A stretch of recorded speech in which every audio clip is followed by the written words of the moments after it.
Hello everyone, मैं हूं आपका फ्रेंड एडवोकेट गितेश चंद्र और आज मैं आपके लिए बहुत इंपॉर्टेंट टॉपिक पे वीडियो लेकर के आया हूं। तो इस वीडियो को आप लगातार देखेंगे तो बहुत कुछ जान पाएंगे, बहुत कुछ समझ पाएंगे। दोस्तों, आज की जो मेरी वीडियो है वो महिला है, पुरुष है, कॉलेज स्टूडेंट है, वो आप सभी के लिए वीडियो बहुत ही अधिक महत्वपूर्ण है। ये वीडियो उन सभी लोगों के लिए और भी अधिक महत्वपूर्ण हो जाती है जो गाँव में है, कम पढ़े लिखे हैं, कानून की जानकारी नहीं रख पाते हैं। साथ ही साथ ऐसे महिला और पुरुष जो कि बिल्कुल भी पढ़े लिखे नहीं है, जिनको अपना नाम तक लिखना नहीं आता है, चाहे ऐसे महिला और पुरुष जो अपने गांव से दूर रहते हैं, दूसरे राज्यों में रह रहे हैं, दूसरे शहरों में रह रहे हैं, घर से दूर हैं, तो भी ये वीडियो आपके लिए बहुत इंपॉर्टेंट है। आप कहीं व्यापार कर रहे हैं, कहीं नौकरी कर रहे हैं, नौकरी आप प्राइवेट जॉब कर रहे हैं, गवर्नमेंट जॉब कर रहे हैं, या फिर वैसी महिलाएं हैं जो हाउसवाइफ हैं, घर पर रह रही हैं, या फिर वो महिलाएं हैं जो बिल्कुल पढ़ी लिखी नहीं है, शहरों में रह रही हैं, फिर भी नहीं किसी कारण से पढ़ लिख पाई हैं, या फिर वैसी महिलाएं हैं जो कहीं पे नौकरी कर रही हैं, किसी प्रोफेशन में है, किसी व्यापार में है, या फिर कहीं आप मल्टीनेशनल कंपनी में जॉब कर रही हैं। आप कितनी पढ़ी लिखी हुई हैं, कोई फर्क नहीं पड़ता। आज की जो मेरी वीडियो है वो हर किसी के लिए बहुत महत्वपूर्ण है और मेरी वीडियो बनाने का उद्देश्य हमेशा ये रहता है कि वैसे महिला पुरुष जो बिल्कुल भी नहीं पढ़े लिखे हैं वो भी कानून की थोड़ी बहुत जानकारी जरूर रखें।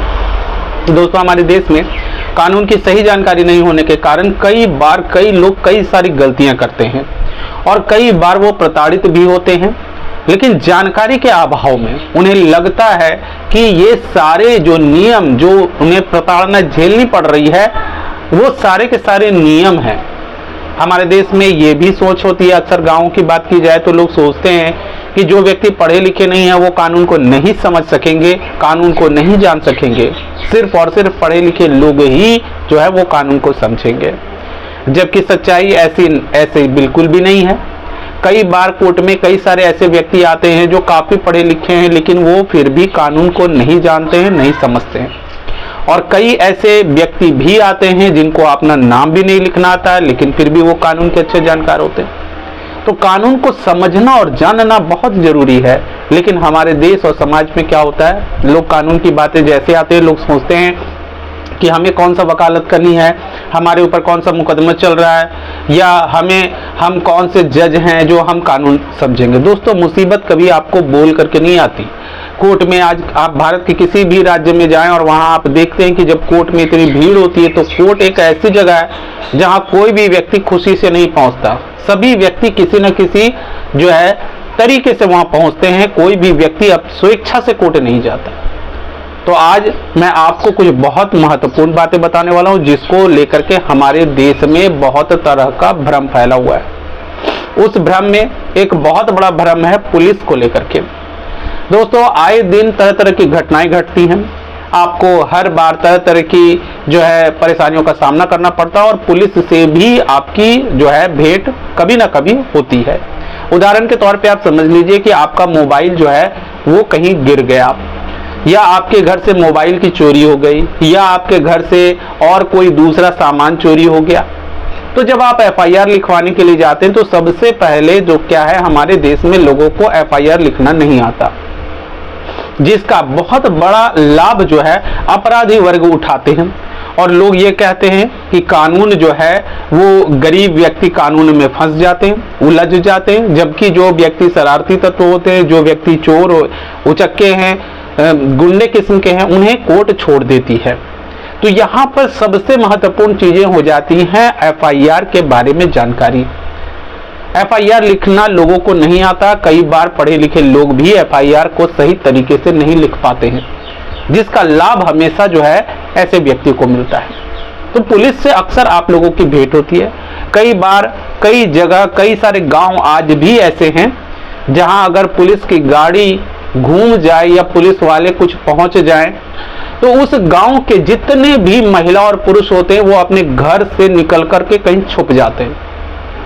उन्होंने कोई अपराध नहीं किया है, लेकिन पुलिस का नाम सुनते ही कि पुलिस आई है, उस गांव के जितने भी महिला पुरुष हैं, बच्चों को छोड़ दिया जाए तो हर व्यक्ति पुलिस को देख के भागने लगता है। ऐसा क्यों होता है? ऐसा इसलिए होता है कि पुलिस को लेकर के हमारे देश में बहुत बड़ा डर जो है वो लोगों के मन में है। पुलिस की वर्दी देख करके लोग डर जाते हैं कि पुलिस आ गई यानी बहुत बड़ी घटना घट गई। तो आज मैं आपको बताने वाला हूं कि पुलिस से जुड़े हुए आपके कौन कौन से अधिकार हैं। कई बार आपने सुना होगा, गांव में कई बार लोग कहते हैं कि पुलिस आई और रात को 2 बजे किसी को अरेस्ट करके ले गई। एक बात को हमेशा समझिएगा कि आपके गांव, आपके शहर, ये घटना में सिर्फ गांव की बात नहीं कर रहा, शहरों में भी इस तरह के कई सारे ऐसे लोग हैं जिन्हें पुलिस से बहुत डर लगता है, और कई सारे व्यक्ति ऐसे भी होते हैं जो पुलिस से नहीं डरते। तो ऐसे व्यक्ति जो पुलिस से नहीं डर रहे, क्या उनके पास कोई स्पेशल पावर है, कोई स्पेशल ताकत है, या कोई बहुत बड़े लोग हैं? नहीं। कानून को जानने वाले व्यक्ति जो हैं, वो जो भी व्यक्ति कानून को समझेगा, जानेगा, वो पुलिस से इस तरीके से नहीं डरेगा जिस तरीके से आप सभी लोग जो है अन्य लोग डरते हैं। सबसे पहले तो याद रखिए कि पुलिस अगर किसी व्यक्ति को गिरफ्तार करने आती है तो आपका वहां क्या अधिकार है। ठीक है, मान लीजिए आपके खिलाफ किसी व्यक्ति ने झूठी जो है कोई झूठा मुकदमा दर्ज कर दिया, किसी महिला ने आपके ऊपर झूठा आरोप लगा दिया और पुलिस आपको गिरफ्तार करने के लिए पहुंच गई, तो आपको ये अधिकार है पुलिस से जानने का कि किस जुर्म में हमें गिरफ्तार किया जा रहा है। आपको वारंट देखने का अधिकार है कि आप जो है हमारे लिए जो वारंट जारी हुआ उस वारंट की कॉपी मुझे देखनी है, पढ़नी है। तो पुलिस से आप जान सकते हैं, पुलिस बिना कारण बताए किसी व्यक्ति को अरेस्ट नहीं कर सकती। दूसरी बात, आप पुलिस स्टेशन कभी जाते हैं कि आपका मोबाइल चोरी हो गया, आपके घर में चोरी हो गई और आप वहां पे जाते हैं, तो वहां पे जाकर के जब आप कई लोग एप्लीकेशन देने के लिए जाते हैं, एफआईआर दर्ज कराने के लिए जाते हैं, तो पुलिस वाले एफआईआर लिखने से मना कर देते हैं। तो पुलिस वाले अगर आपको एफआईआर लिखने से मना करते हैं, या कई लोग कहते हैं कि पुलिस वालों की जो है वो भाषा जो है वो बहुत गलत होती है, हमेशा गाली गलौज दे करके बात करते हैं, बदतमीजी से पेश आते हैं, तो क्या एक व्यक्ति का क्या अधिकार होता है और पुलिस की क्या सीमा है, उस बात को जानिए। पुलिस किसी भी व्यक्ति के साथ गाली गलौज नहीं कर सकता है, किसी भी व्यक्ति के साथ वो मारपीट नहीं कर सकता है, किसी भी व्यक्ति के साथ वो बदतमीजी नहीं कर सकता है। आप पुलिसकर्मी हैं, इसका मतलब ये नहीं है कि आप किसी भी के साथ में मारपीट कीजिएगा, गाली गलौज कीजिएगा। पुलिस का मतलब ये नहीं होता है कि आप कानून को अपने हाथ में लेकर के चलें। कानून सभी व्यक्तियों के लिए बराबर है, उस पुलिस वालों के लिए भी कानून है। ऐसा नहीं कि वो कानून से बाहर हो गए, या पुलिस में जिनकी नौकरी हो गई उनके लिए सारे कानून खत्म हो गए, ऐसा नहीं होता है। आपने कई बार न्यूज चैनल में या टीवी चैनल्स पे देखा होगा, न्यूज़पेपर में पढ़ा होगा, कई सारे पुलिस वालों के खिलाफ कानूनी कार्रवाई चल रही है। ऐसा इसलिए होता है क्योंकि उन्होंने कानून को अपने हाथ में लिया। तो आप सभी लोग इस बात को जान जाइए कि अगर कभी पुलिस किसी व्यक्ति को अरेस्ट करती है, गिरफ्तार करती है, तो उसका कारण उसे बताती है, आपको जानने का अधिकार है। पुलिस किसी व्यक्ति को गिरफ्तार करती है तो जैसा फिल्मों में आप सभी लोग देखते हैं कि पुलिस गिरफ्तार करके ले गई और उसके बाद जो है उसे डंडे से उसकी पिटाई चल रही है, उसे बर्फ की सिल्लियों पे लिटा दिया गया है, उन्हें इलेक्ट्रिक शॉक दिया जा रहा है। तो ये सारे अधिकार जो पुलिस का फिल्मों में दिखाया जाता है वो वास्तविकता में नहीं होती है। आप सभी इस बात को जान जाएं कि पुलिस किसी व्यक्ति को अगर अरेस्ट करती है तो उसके साथ मारपीट करने का कोई अधिकार पुलिस को नहीं होता है। उसके बाद अगर पुलिस वाले किसी व्यक्ति की गिरफ्तारी करते हैं तो इसकी सूचना उनके परिवार वालों को भी देना पुलिस का काम है। ये बात बहुत महत्वपूर्ण है। कई बार ऐसा होता है कि कोई व्यक्ति गांव में है, गांव से निकल के वो शहर में जाकर के काम कर रहा है, नौकरी कर रहा है, व्यापार कर रहा है, और वहां पे उस व्यक्ति के खिलाफ जो है कोई आरोप लगते हैं या किसी जो अपराध में उनके शामिल होने की वैसी बात आती है और पुलिस अगर कभी उसे उन्हें अरेस्ट करती है तो उनके संबंधित या उसके आसपास के दोस्त रिश्तेदार को इस बात की सूचना दी जाती है कि इन व्यक्तियों को गिरफ्तार किया गया है। ऐसा क्यों किया जाता है? ऐसा इसलिए किया जाता है ताकि जिस व्यक्ति को पुलिस ने अरेस्ट किया है उसका मतलब ये नहीं हो जाता कि वो व्यक्ति अपराधी है, उसके ऊपर आरोप लगे हुए हैं। और जब तक आरोप सिद्ध नहीं हो जाते किसी भी व्यक्ति को आप जो है मुजरिम करार नहीं कर सकते, मुजरिम नहीं कह सकते, दोषी व्यक्ति नहीं कह सकते। तो जब भी इस तरह की परिस्थितियां आती हैं तो पुलिस जो है संबंधित व्यक्ति को, आपके दोस्त, आपके रिश्तेदारों को यह बताती है कि इस व्यक्ति को इस जुर्म के तहत गिरफ्तार किया गया है। किस राज्य की पुलिस ने गिरफ्तार किया? आज के डेट में कई सारे साइबर क्राइम भी होते हैं और एक राज्य की पुलिस दूसरे राज्य जाती है और दूसरे राज्य के जो वहां के लोग हैं उनको गिरफ्तार करके मिलाती है। तो इस तरह की भी परिस्थिति में पुलिस उनके रिश्तेदारों को सूचित करती है कि इस राज्य की पुलिस ने इस जुर्म में जो है इस व्यक्ति को जो है गिरफ्तार किया हुआ है। तो ये भी आपके अधिकार हैं, आपको जानना है, पता करना है। इसके अलावा कई बार कई सारी महिलाओं के खिलाफ भी कई सारे आरोप लगते हैं और महिलाओं की भी गिरफ्तारी होती है। तो आप सभी इस बात को जान जाइए कि किसी भी महिला की गिरफ्तारी महिला पुलिस के द्वारा ही की जाती है, अगर कुछ विशेष परिस्थितियां ना हो तो इस तरह की जो भी घटनाएं घटती हैं, कई बार महिलाओं के साथ जो है कई जगहों पे कई राज्यों में ऐसा भी होता है कि महिला को पुलिस जो है पुरुष पुलिसकर्मी जो है वो गिरफ्तार करने की कोशिश करते हैं। तो आप सभी लोग इस बात को जान जाइए, जो भी महिलाएं इस वीडियोस को देख रही हैं, कि एक महिला को सिर्फ महिला पुलिस ही जो है वो गिरफ्तार कर सकती है। उसके बाद किसी भी महिला को शाम 6 बजे यानी कि अंधेरा होने के बाद और सुबह 6 बजे के पहले आप गिरफ्तार नहीं कर सकते।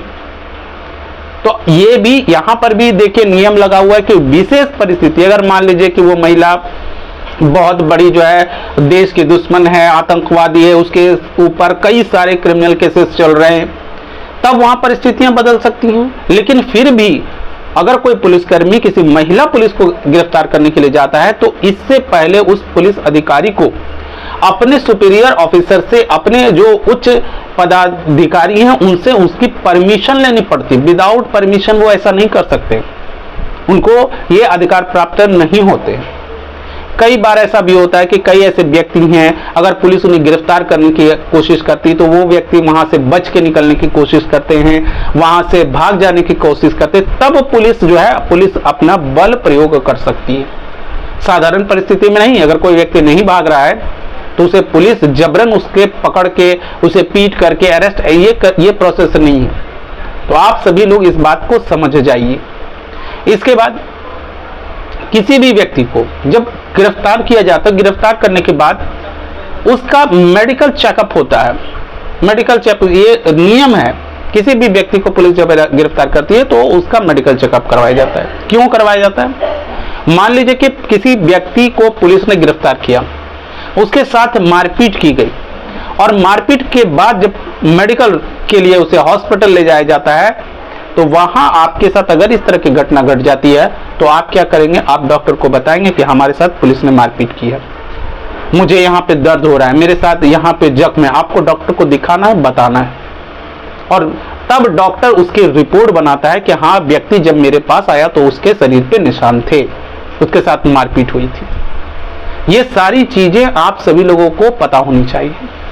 इसके बाद अगर पुलिस किसी व्यक्ति को गिरफ्तार करती है तो गिरफ्तार होने के 24 घंटे के अंदर अंदर उस व्यक्ति को मजिस्ट्रेट के सामने पेश किया जाता है। ये नियम है, किसी भी व्यक्ति को जब भी गिरफ्तारी होती है तो 24 घंटे के भीतर भीतर उन्हें उस व्यक्ति को मजिस्ट्रेट के सामने पेश किया जाता है। अब यहाँ पे हमारे देश में देखिए जो इतने सारे जेल बने हुए हैं, उस जेल में कई हजार व्यक्ति हैं, उनमें से कई ऐसे व्यक्ति जिनकी आर्थिक स्थिति बिल्कुल बुरी है, उनके पास बिल्कुल खाने को पैसे नहीं है, बहुत गरीब व्यक्ति हैं, कई ऐसे व्यक्ति हैं जिनकी जो है आर्थिक स्थिति खराब है।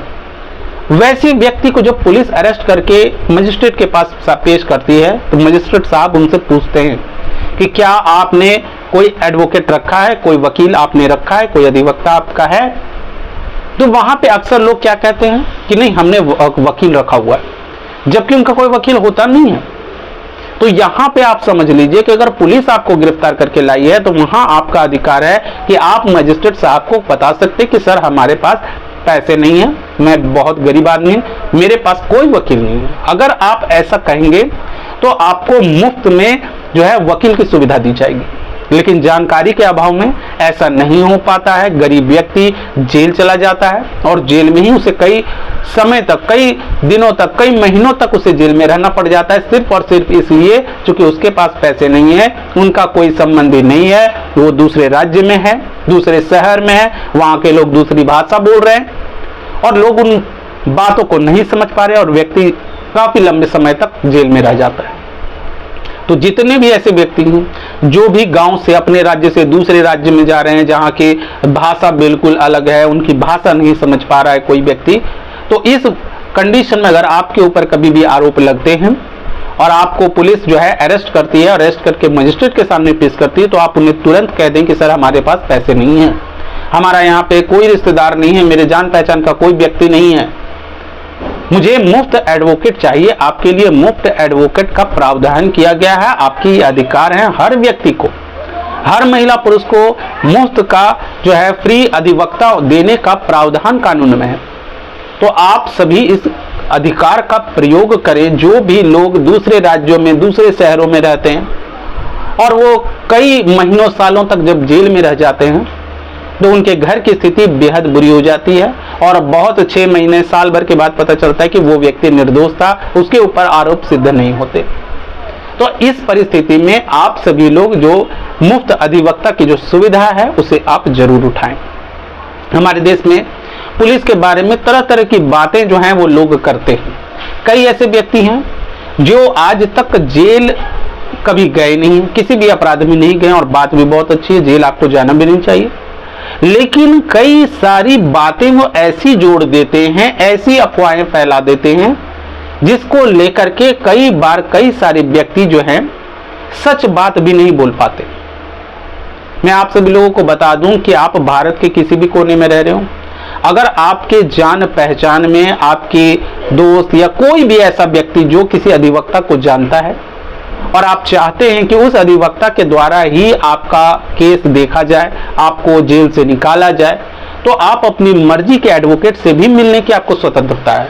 आप उनसे बातचीत कर सकते हैं, सलाह मशवरा कर सकते हैं। पुलिस आपके ऊपर अगर किसी भी तरह का दबाव डालती है, किसी भी तरह से आपको जो है प्रेशर डाल करके कोई बातें कबूल करवाती है कि नहीं तुमने ऐसा किया था, इस बात को आप सफेद कागज पे लिखिए, स्वीकार कीजिए, अपराध को स्वीकार कीजिए, तो जान जाइएगा कि ये जो कस्टडी में, जो जेल में आपके ऊपर दबाव बना करके किसी भी पेपर पर अगर आपसे सिग्नेचर करवाया जा रहा है, कोई भी अपराध आपसे जो है स्वीकार किया जा रहा है, तो अगर आप उस पर स्वीकार भी करते हैं, वहां पे अपना दस्तखत कर देते हैं, अंगूठे का निशान लगा देते हैं, तो कोर्ट की नजर में वो दस्तावेज कोई विशेष जो है उसकी वैल्यू नहीं होती है। इसलिए आप जो है दबाव में आकर के पुलिस के साथ मारपीट करना या गाली गलौज करना, ये आपको नहीं करना, ये आपके लिए नुकसानदायक होता है। आपको चुप रहने का अधिकार है। पुलिस आपके ऊपर दबाव डाल रही कि नहीं तुम स्वीकार करो कि तुमने ये घटना की, तुमने ये कारण किया, तुमने ये अपराध किया, आपको चुप रहने का भी अधिकार है। तो ये सारी छोटी छोटी चीजें हैं जो आपको पता होनी चाहिए, जो आज के डेट में हमारे देश में लोगों को नहीं। मैंने आपको पहले बताया कि आपके घर में चोरी होती है, पुलिस एफआईआर नहीं दर्ज करती है, तो आप जो है एफआईआर दर्ज नहीं हो रही, आप ऑनलाइन एफआईआर दर्ज करवा सकते हैं। आप अगर पढ़े लिखे नहीं हैं तो आपके आसपास किसी भी व्यक्ति से जिसे भी कानून की जानकारी हो या किसी अधिवक्ता, कोई एडवोकेट बगल में हो, आप उनसे एप्लीकेशन लिखवाइए और उस एप्लीकेशन को आप ऑनलाइन अपने राज्य की जो पुलिस की ऑफिशियल साइट है वहां पे आप अपलोड कर दीजिए। और इस बीच अगर कोई पुलिसकर्मी जो आपको अरेस्ट करता है, आपके साथ मारपीट कर रहा है, गाली गलौज कर रहा है, किसी भी तरीके से आपको टॉर्चर कर रहा है, तो आप उसके खिलाफ जो है एक्शन ले सकते हैं, उसकी शिकायत आप दर्ज करवा सकते हैं। ऐसा नहीं है कि पुलिस वाले को छूट मिली हुई है कि आप किसी भी व्यक्ति के साथ मारपीट करें, गाली गलौज करें, बदतमीजी करें, महिलाओं के साथ अभद्र व्यवहार करें। आपको ऐसा कोई भी अधिकार प्राप्त नहीं है, क्योंकि आप भी एक नागरिक हैं, आप पुलिस की नौकरी कर रहे हैं, आप कानून के मालिक नहीं हो गए, आप कानून ही आप नहीं है जो कि आपके ऊपर किसी भी तरह की कानूनी कार्रवाई नहीं होगी। तो आप सभी ग्रामीण, आप सभी देशवासी, आप सभी जो भी व्यक्ति शहर गांव कहीं से भी इस वीडियो को देख रहे हैं, इस बात का ध्यान रखिएगा कि पुलिस आने से, पुलिस को देख करके भागने से, दौड़ने से, इस तरह का काम आपको नहीं करना चाहिए। तो ध्यान रखिए कि छोटी छोटी जानकारी बहुत महत्वपूर्ण होती है। कानूनी वीडियोस जो है आपको देखना, जानना, समझना बहुत महत्वपूर्ण है। अगर आप कानून को नहीं समझेंगे, नहीं जानेंगे, तो आप पहले भी प्रताड़ित हो रहे थे, अभी भी प्रताड़ित हो रहे हैं और भविष्य में भी प्रताड़ित होते रहेंगे। कोई आपकी हेल्प करने नहीं आएगा। कई लोग कहते हैं सरकार ऐसा बना दिया, कानून ये बना दिया। आपके विरुद्ध अगर अपराध हो रहा है, आपको प्रताड़ित किया जा रहा है, तो इसके खिलाफ आपको ही आवाज उठानी पड़ेगी। इसलिए मैंने ये वीडियो बनाई है ताकि आप सभी लोग जागरूक हो सके। अगर आपको ये वीडियो अच्छी लगी हो, कुछ भी जानकारी समझ में आई हो, तो वीडियो को लाइक, कमेंट और शेयर करें। Thank you. जय हिंद, जय भारत।